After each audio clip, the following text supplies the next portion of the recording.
Hey everyone, it's Naomi Wolf, and back by popular demand, which I really wasn't sure would happen. I feel very humble and grateful for, is many people have asked me to resume the readings of the Geneva Bible, the 1560 Geneva Bible. So I'm going to do it, and I'm sorry for my long absence. The Geneva Bible, those of you who've already joined the readings will know that it's the Founder's Bible. It's the Bible that launched, that predated Shakespeare and Milton. It was made illegal to share it before the authorization of the King James Bible. As beautiful as the King James Bible is, it is kind of a monarchist's Bible. So, and this is also the Puritans' Bible. And as I've, a theme throughout our readings, just to recap, which totally amazed me, and I thought I had read the Bible, in many iterations, is that this God is a very different personality than the gods of virtually all translations, than the God of virtually all translations subsequent, in that this God is super present to humans, shows up in places that he was later written out by later translations, believe it or not, and super forgiving, not distant, not judgmental, not beyond the sky. These are all mistranslations we've dealt with in past chapters. So the other thing is that this text is written in kind of pre-Elizabethan early English. And miraculously, I learned how to read it at Oxford. I never thought I'd use it again. And we also compare these translations to the Hebrew on Chabad.org. And surprisingly, I also learned how to read Hebrew when I was living in Israel as a child. So these two skill sets that I thought I would never use, never need, totally, unhelpful to me in my life, turned out to be incredibly valuable. As chapter by chapter, we see that this is kind of the secret Bible. This is a Bible with a completely different representation, which is much more accurate to the Hebrew of the relationship of God to human beings and to the children of Israel. And it will just blow your mind, as it's blown mine, that literally 500 years of later translations, nearly 500 years, 470 years of later translations, depicted inaccurately a completely different personality for Yahweh. So here we go. Those of you who've been following along, remember that at the end of Genesis, the first book, which we completed, Joseph had brought his brothers who had tried to kill him to Egypt, where he was now a really important kind of second in command to Pharaoh. He had forgiven them for trying to kill him. Remember the famous chapter 50:20, you intended it for evil, but God intended it for good, to bring about, I'm paraphrasing, but to bring about what has happened now, which is the saving of many lives. That's from the story of Joseph. And Joseph was fruitful and multiplied in Egypt. He had descendants. He lived to see his grandchildren sitting on his knee, as we saw in the last chapter. And he forgave his brothers, which is pretty incredible, for literally trying to leave him to be devoured by wild animals in the desert. So the whole story of Joseph is an incredible kind of reiteration. And this is also a theme we're seeing throughout the Hebrew Bible of, you can have your own plans. You can think we'll just, avert the life of Joseph by digging this pit and leaving him here and bringing his coat of many colors or stripes, depending on the translation, to our bereaved dad and saying it looks, and putting blood on it and saying it looks like wild animals got him. But you're not going to, by doing so, avert God's plans if God has other plans. And we're seeing that again and again in these stories. God is determined that the children of Israel will survive. They will be his, and this is really interesting to me as a Jewish woman, but like the whole relationship between God and the children of Israel was taught to me in Hebrew school and Sunday school as like, we're chosen, so we're just automatically his. And that's an ethnic thing. But that's not at all the nature of the covenant between God and the children of Israel here. And this is kind of much more reasonable and less arbitrary to me. In to date, as of Exodus 1, it seems over and over like God is trying to create kind of a test case out of the children of Israel. In other words, trying to create a model relationship with human beings in which he can show kind of humanity what it looks like to walk with God. And he keeps asking the children of Israel to just kind of align with him so that he can accomplish this. And they keep, blowing him off essentially. Or, the joke I made in one of my essays was, if this was a rom-com, the best friend would say to Yahweh, they're just not that into you, move on, like give up on the children of Israel. But Yahweh really doesn't want to do that. He keeps giving them loopholes and giving them a second chance, and, like relenting when Moses or Abraham try to negotiate with him to be gentler in his judgment of these, erring, problematic, disobedient people.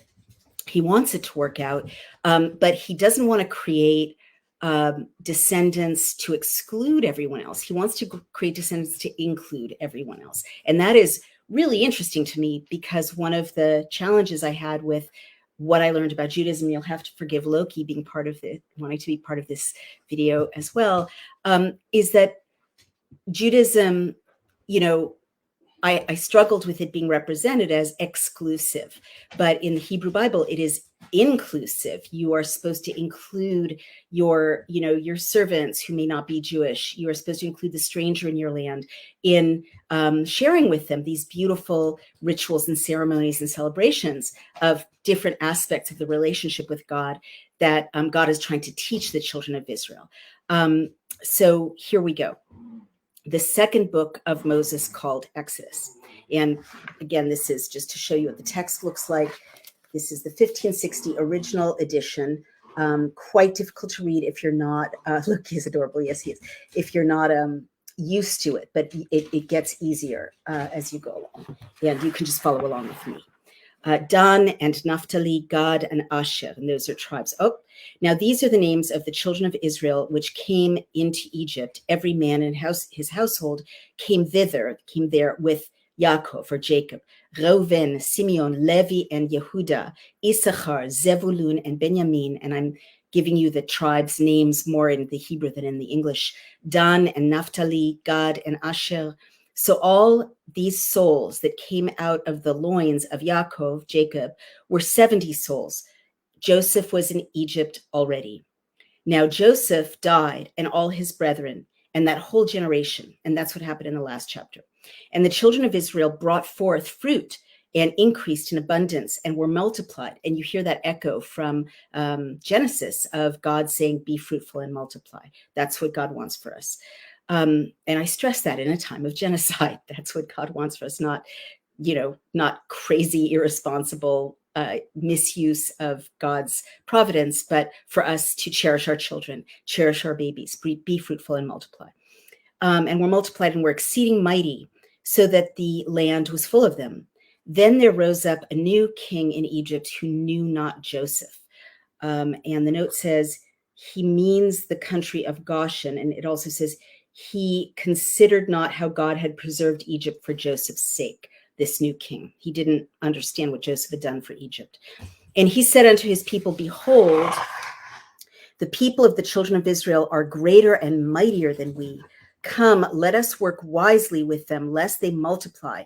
And it come to pass that if there be war, they join themselves also unto our enemies and fight against us and get them out of the land. And the note says, into Canaan, and so we shall lose our commodities. Therefore, he was afraid they would make war against Egypt and take the commodities of the Egyptians to Canaan. Therefore did they set taskmasters over them to keep them under with burdens. And they built the cities Pitom and Ramses for the treasures of Pharaoh. But the more they vexed them, meaning angered them or stressed them, the more they multiplied and grew. Therefore they were more grieved against the children of Israel. Wherefore and wherefore in the 17th century means thus, for this reason. Wherefore the Egyptians by cruelty caused the children of Israel to serve. Thus they made them weary of their lives by sore labor in clay and in brick and in all work in the field, with all manner of bondage which they laid upon them most cruelly. Moreover, the king of Egypt commanded the midwives of the Hebrew women, of which one's name was Shifra and the name of the other was Puach, and said, when ye do the office of a midwife, meaning when you serve as a midwife to a laboring woman, to the women of the Hebrews, and see them on their stools, meaning their birthing stools, if it be a son, then ye shall kill him. But if it be a daughter, then let her live. And the note says, these seem to have been the chief of the rest, meaning Shifra and Puah were the lead midwives. And it said, or when they are laboring in travail, meaning on their birthing stools, they're travailing, they're laboring to give birth. So he's saying to the midwives, kill the sons of the Hebrews, but if it's a daughter, let her live. Notwithstanding, nonetheless, the midwives feared God and did not, as the king of Egypt commanded them, but preserved alive the male children. Then the king of Egypt called for the midwives and said unto them, why have ye done thus, and have preserved alive the men children? And the midwives answered Pharaoh, because the Hebrew women are not as the women of Egypt, for they are lively, meaning vigorous, and are delivered yet ere midwife come at them, even before the midwife comes to them. Their disobedience herein was lawful, but their dissembling evil. That's the note, that it was lawful to disobey an ungodly command, but they shouldn't have lied. These are high bars, the note set. God therefore prospered the midwives, and the people multiplied and were very mighty. And because the midwives feared God, therefore he made them houses. Then Pharaoh charged all his people, saying, every man child that is born cast ye into the river, but reserve every maid child, meaning female child, alive. And the note says, that is, God increased the families of the Israelites by their means. And it says, when tyrants cannot prevail, i.e. by craft, they burst forth into open rage. So true. And let's go on to chapter 2, because it's short. Then there went a man of the house of Levi and took to wife a daughter of Levi. And the note says this Levi was called Amram, who married Ichabod, and it refers you to an earlier chapter or later chapter. And the woman conceived and bare a son. And when she saw that he was fair, she hid him 3 months. But when she could no longer hide him, and fair means like healthy, vigorous, beautiful. And when she could no longer hide him, she took for him an ark, like a basket, made of reed, meaning reeds, and daubed it, painted it with slime and with pitch, and laid the child therein, and put it among the bulrushes by the river bank. And the note says, committing him to the providence of God, whom she could not keep from the rage of the tyrant. Meaning the baby. The mom trusted the baby to the providence of God because she couldn't keep the baby from the rage of the tyrant. Now his sister stood afar off to wit, to know what would come of him. Then the daughter of Pharaoh came down to wash her in the river, and her handmaidens, walked by the river's side. And when she saw the ark among the bulrushes, she sent her maid to set it.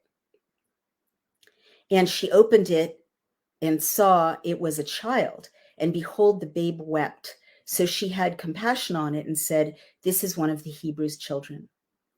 Then said his sister unto Pharaoh's daughter, shall I go and call unto thee a nurse of the Hebrew women to nurse thee this child? And Pharaoh's daughter said to her, go. So the maid went and called the child's mother. And the note says, man's counsel cannot hinder that which God hath determined shall come to pass. That's sort of what I was saying earlier in the introduction, is a constant theme of the Hebrew Bible. Like, this Pharaoh is trying in every human way to get rid of the babies of the children of Israel. And there's his own daughter finding a baby in the bulrushes and saying, wait a minute, I have compassion on this baby. To whom the Pharaoh's daughter said, take this child away and nurse it for me, and I will reward thee.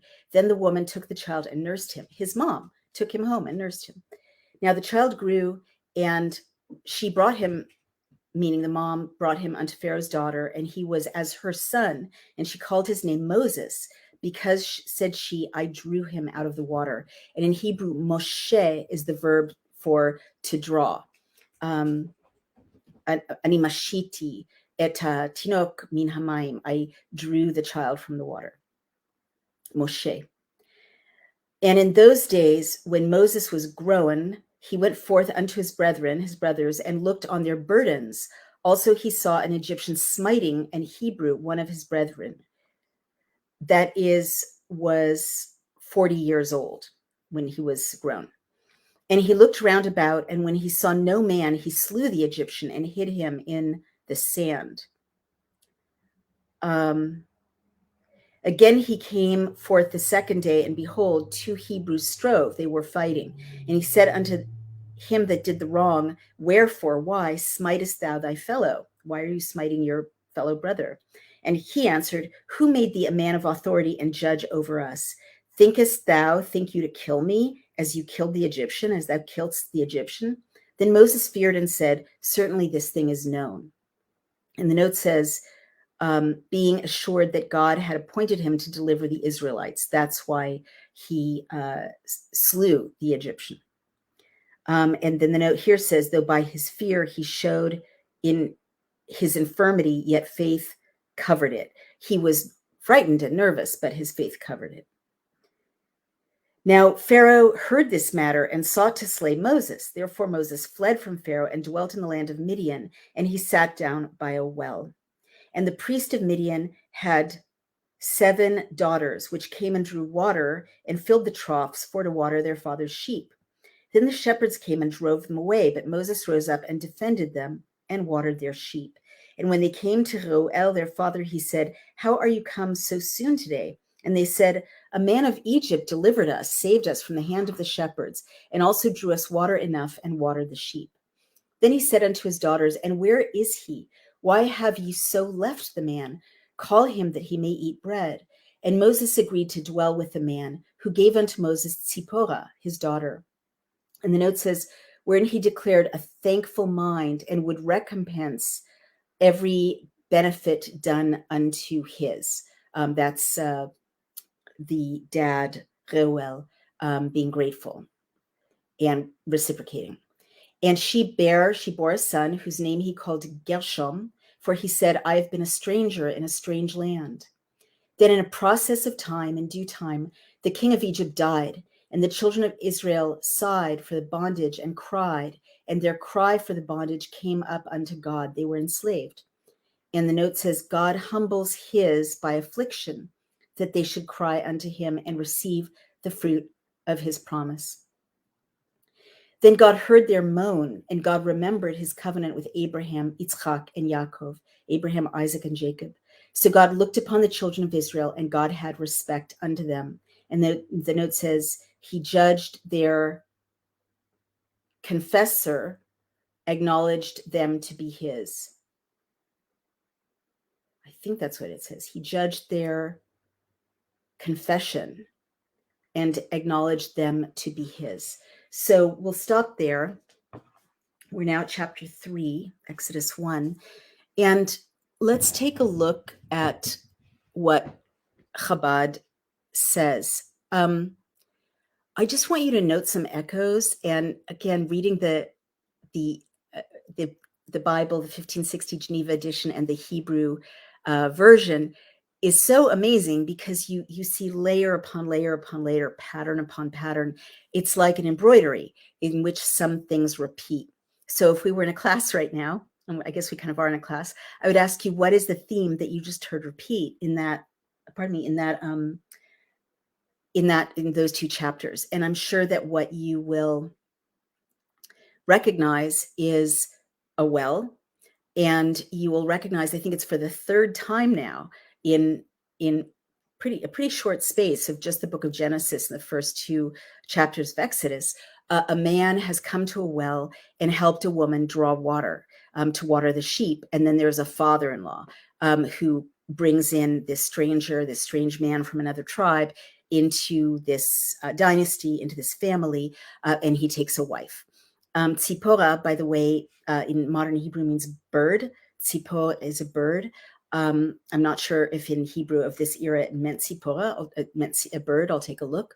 But why might this theme recur that, when the man comes to the well and a woman is struggling, or the women are struggling to, water their livestock, that he assists them, and then he's rewarded with the creation of a family and a new family, even additional family members, a larger tribe. I'm just guessing, but we're introducing, Yahweh is introducing into the world, basically in these stories, if you believe that, this is divinely inspired, which I increasingly do as I read it. I don't think God literally wrote it necessarily, but it feels like God's word or God's creative act, right? But why this vision of the ideal of a man? Well, this is these events took place in a really brutal kind of Bedouin type reality. We can't even imagine how brutal it was. Idol worship, sacrifice of babies, temple priestesses, fertility, temple goddesses, fertility goddesses, Malach, like savage idols, and constant warfare and constant war. Like the 10 Commandments don't exist yet, right? There is no ethics. There is no code of ethics in the world.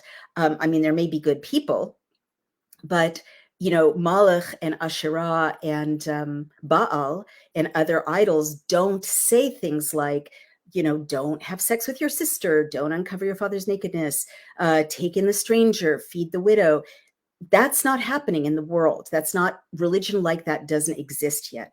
So what, the ideal man, in that society would be a killer, would be Esau, right?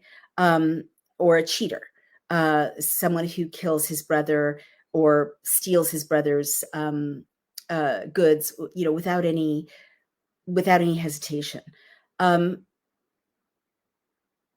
So what do we get with these three repetitions of a man? Judaism doesn't exist yet. It's the children of Israel. It's not even 10 tribes, 12 tribes yet formally appointed. It's still very early, but we have a new kind of man, right? We have a new archetype of the ideal man, and that's a man who is a family man, who is blessed with a wife. Like the idea of being blessed with a wife didn't really exist before now. You kind of, grabbed your wife or acquired your wife or enslaved your wife previous to this. And children and women were chattel, just like slaves were chattel, and chattel were chattel, cattle were chattel. They were all the same kind of category of goods, before monotheism came into the world, before Judaism came into the world, in effect, right? And you also have him helping women to accomplish their tasks, and nurturing animals, right? So it's not a warrior model, it's a shepherd model. And it's a completely different idea of what a successful man is. So 3 times now, God is showing in these stories of, someone showing up at a well and doing the right thing and doing the unselfish thing, that he'll be blessed with children, he'll be blessed with a wife, he'll be blessed with family, and he'll be blessed with riches. And so the new model of a man that's being introduced to the world is generative, right? Not a wimp, definitely he had to have those warrior qualities when his family or his livestock were, threatened. But it's a model of a man who thrives in the world by being aligned with God's will and by helping women, fathering and raising children, and helping animals, grow and thrive and be fruitful as well. It's not the, constant tribal warfare, steal, kill, rape, pillage model of a man that had existed heretofore. So this is new in the world. And I think this is just guessing, but to me, as an English major, I'm not a student of theology, but as an English major, when you have repetition, it underscores a theme. So to me, this is kind of God the poet underscoring, I'm introducing something new. You're not going to get it right away. It's a whole new world that I'm bringing to your attention. It looks like this. If you are good to women, if you father children, if you're good to children, if you're good to animals, you help everyone grow, you'll be blessed with abundance, and you'll be blessed with other people who love you and are connected to you. So that's what I get out of that. So let's now take a look at the comments and also at what Chabad says. Is there any change, anything I'm jumping out in the actual Hebrew translation? Joseph died. The children of Israel were fruitful and swarmed and increased and became very strong, and the land was filled with them. So the language in Hebrew is very, really stresses their abundance. Deal shrewdly with them. The Egyptians enslaved the children of Israel with back-breaking labor. Let's see how that reads in Hebrew. V'yavdu Mitzrayim, and labored. It's a great verb. Avodah, Eved is a slave, and avodah is work. So yavdu means and caused to labor, but it also means and enslaved. It's a word that has two different meanings that are related. Mitzrayim, and that's Egypt. Et bnei Israel, the children of Israel. Befarech, with back-breaking labor, and they embittered their lives with hard labor, with clay and with bricks and with all kind of labor in the fields, all the work that they worked with them with back-breaking labor. V'yimeraru et chayehem, and they embittered their lives, very literal. And, to this day, we Jews celebrate the memory of what happened here in a way that goes right back to this passage. There's a food that we eat at Passover, which literally, is a remembrance of this event, these sets of events to our people. And it's food called maror, and it's bitters, and it's made of horseradish. And you eat it to remember how the lives of the children of Israel were embittered with backbreaking labor, that we were slaves in Egypt. And so this is all pretty literal. Let's see. The midwives, however, feared God, so they did not do as the king of Egypt had spoken to them, but they enabled the boys to live. And so let's see how that reads. Vayitarain ha-miyaldot et ha-Elohim. And they feared God. The midwives feared God. Velo asu, and they did not do. Lo means no, asu oseh is to do. Ke'asher, as Diber spoke, elehen, toward them, Melech, king Mitzrayim, Egypt, ve'itchayein, and they allowed them to live. Chayim is to live. We still say lechaim, to life, when we toast or cheer or celebrate a wedding or a dinner, even lechaim, or we just have a glass of wine. Et hayeladim, the children, and God benefited the midwives. The people multiplied and became very strong. Let's see how that reads. Ve'yetev Elohim le'miyaldot.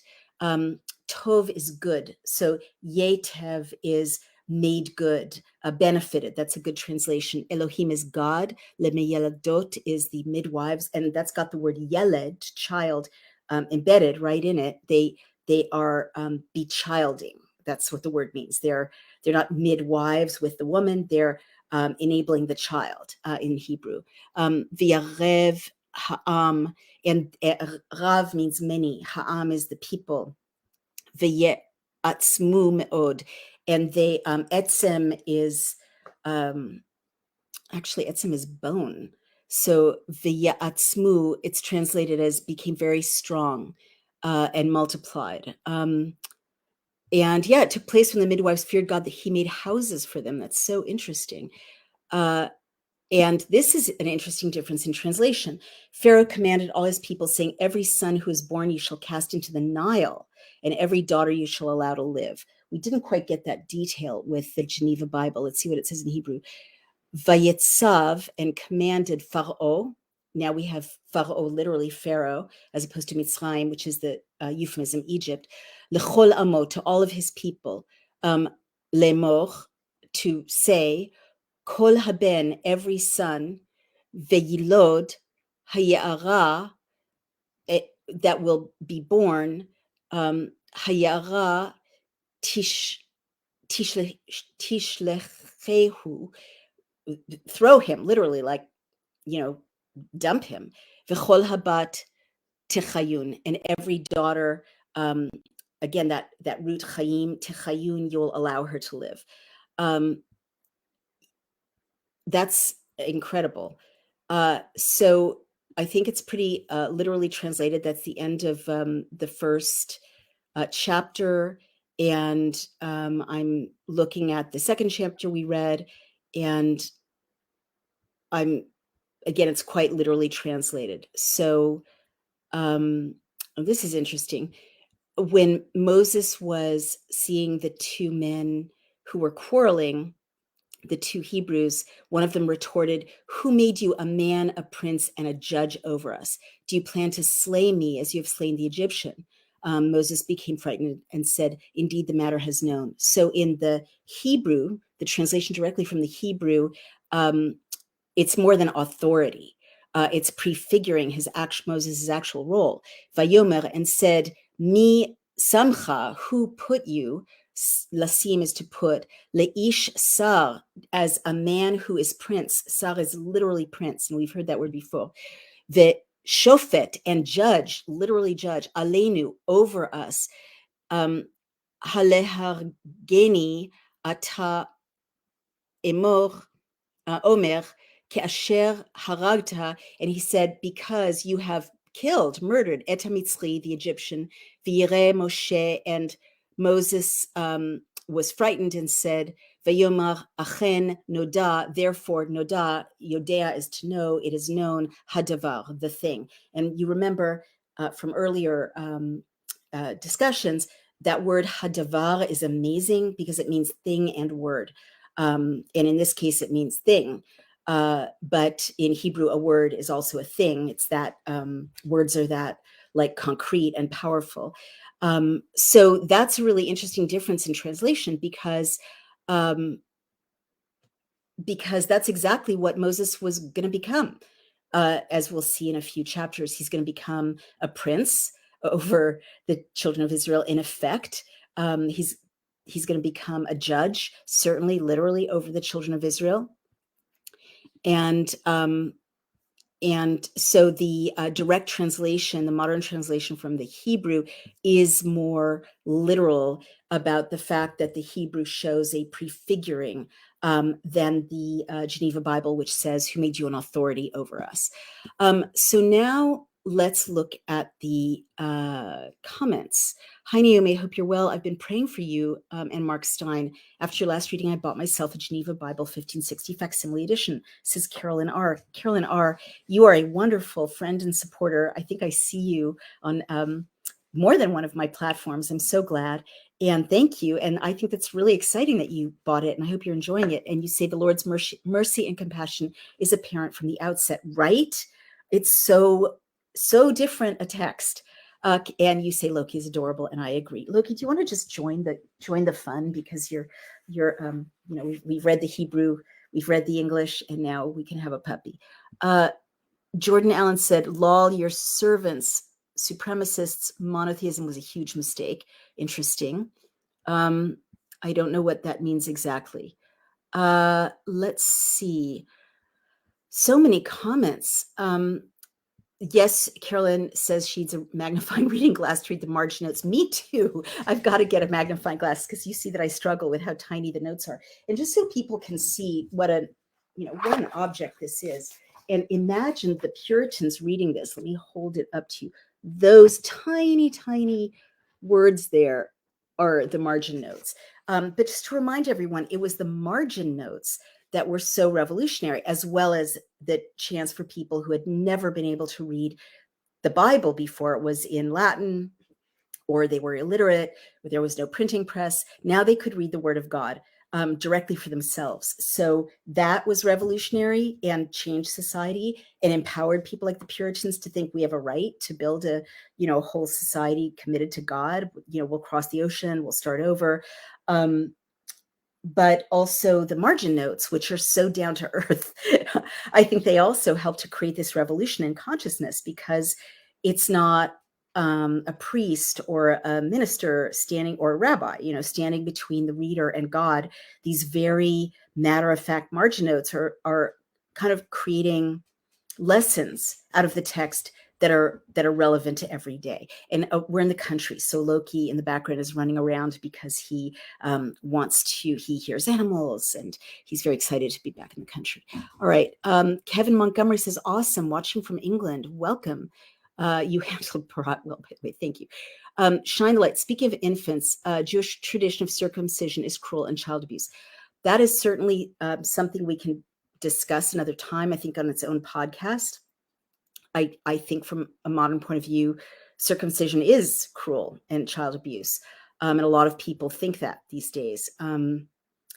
I'd like to share more why it was important when I do a little more research. I know there are reasons it was important in a desert tribal society, but I need to refresh my knowledge of that. Carolyn says, it's so interesting that Satan has been trying to stop the Jewish Messiah being born. And since Yeshua came and went to heaven, he's been trying to stop him returning to fulfill Zechariah. I don't exactly know what that means, but I'm sure we'll hear more. And Jody Keetle-Nemec says, translating the Hebrew words is awesome. Thank you. I feel that too, but I didn't know that anyone else would care. And it's really beautiful that people seem to, people who are not necessarily native Hebrew speakers or acquired Hebrew speakers yet, feel the power of the Hebrew. And Jody says, yes, with back-breaking labor, she's at it again. This is awesome, Naomi. The word of God is more powerful than anything. And Carolyn says, Yeshua HaMashiach is man, prince, and judge. He points to the coming Mashiach, Yeshua Sar Shalom. Interesting. I did not. So to translate that into English, Yeshua is Jesus, also means messenger, like sent by God. And HaMashiach, well, I'm sorry, Yeshua is like to Loshia, is to rescue, to save, savior. HaMashiach, the messenger, is man, prince, and judge. So she's talking about the Jesus that was born in Bethlehem 2,000 years ago. But she's saying he points to the coming Mashiach, Yeshua Sar Shalom. Sar Shalom means the Prince of Peace. I know, so this is one of those like interesting points of convergence, but also kind of Venn diagram or division even. Judaism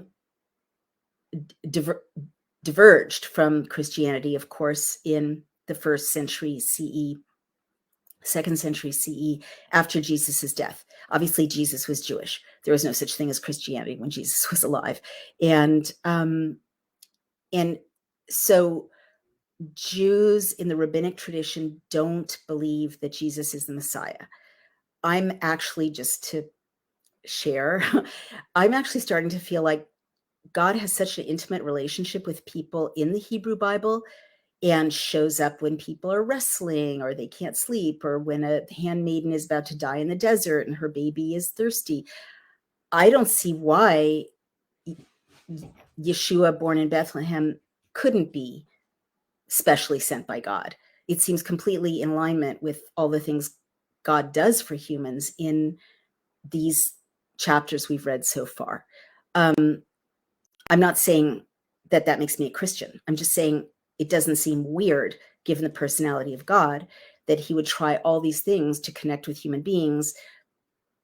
Why would he not send a human being, who's his son, in effect, to kind of make it as clear as possible? But I am not familiar with a Christian tradition saying that the forthcoming Messiah, which I know Christians are anticipating is different from Jesus. I thought it was Jesus. So I'll find out more about that from you all, I'm sure. Dale Adamson says, wow, didn't know you were a religious fanatic. Bye. It's not for everyone. Not proselytizing, just sharing. And Killian Denny says, I'm an ancient text junkie. I appreciate your work. Thank you, Killian. Renee Perpetua, impressed by your biblical knowledge. Thank you. Carolyn says, Zechariah says that the Jewish people will call upon the Lord, saying, Baruch haba b'shem Adonai, blessed he who comes in the name of God, when he returns and stands upon the Mount of Olives. Well, that I do know. And most Jews can sign on to the fact that in Zechariah and in Isaiah and elsewhere in the Hebrew Bible, there is a messianic tradition for sure. We were waiting for the Messiah, and it gets spelled out very clearly in Isaiah and elsewhere. And many parallels with Jesus can be plucked out of the text. I guess not to make Christians mad at me, please, but from when I studied the New Testament with Edwin Meeks at Yale, a very respected Christian biblical scholar, he made the case, and the scholars I read made the case, that Jesus was creating symbolism and how can I put this? Telling stories and making choices to signal that he was the Messiah based on what everyone at that time knew to be those sacred texts. So Christians read Isaiah and Zechariah and say, see, they prefigure Jesus, whereas, some or many biblical scholars look at Jesus's choices and look backwards and say he was a Jew talking to Jews, consciously riding a donkey, for instance, with palm fronds, which, consciously telling stories to invoke that tradition, that messianic tradition. I don't think we can know. And I think that's a divide between, not even between Judaism and Christianity, but between many Christians of faith and even Christian biblical scholars who take a kind of more text-based view, less faith-based view. But I will just leave it there. Gerard Fairley says, watching from Ireland and really enjoying this. Well, that's so wonderful. Cynthia Klippel says, I just celebrated 2 holy days ending in Yom Kippur. So beautiful. I used to be Catholic. Thank you for your time and efforts. She says more, but I will leave it there because I don't want to offend any religion here. But you all can see the comments in the chat. And I think that we've covered it about there. It's time to stop. But I'm so grateful to all of you, and we'll pick up again. I'll try to do it, daily. I can't promise. Days are crazy. We're in the middle of an apocalypse. But the last thing I do want to say before I sign off is what an apt story for our time. It's about people being enslaved. It's about a tyrant coming to power. It's about subjugation, and it's about the murder of babies. And, those of you who follow my work know that I think we're in a time just like that right now. So hopefully reading this together and creating a community will help to save us from the worst, just like it ultimately saved the children of Israel. And with that, Gerard Fairley says, watching good work on your good job on your COVID work too. Carolyn says, thank you from Melbourne, Australia. Where's everybody from? Let's see.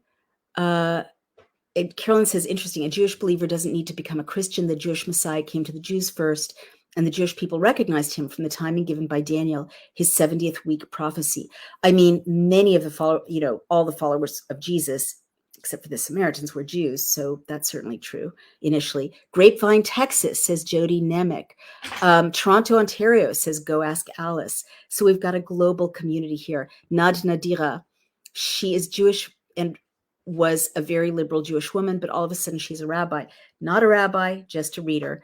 All right, guys, thank you. I'll end there. Thank you for joining me, and I'll post on Twitter and Getter and on DailyClout when I'm reading next. Have a beautiful evening, and wherever you are, morning, and I hope that this is encouraging in these difficult times. Take care. Thank you.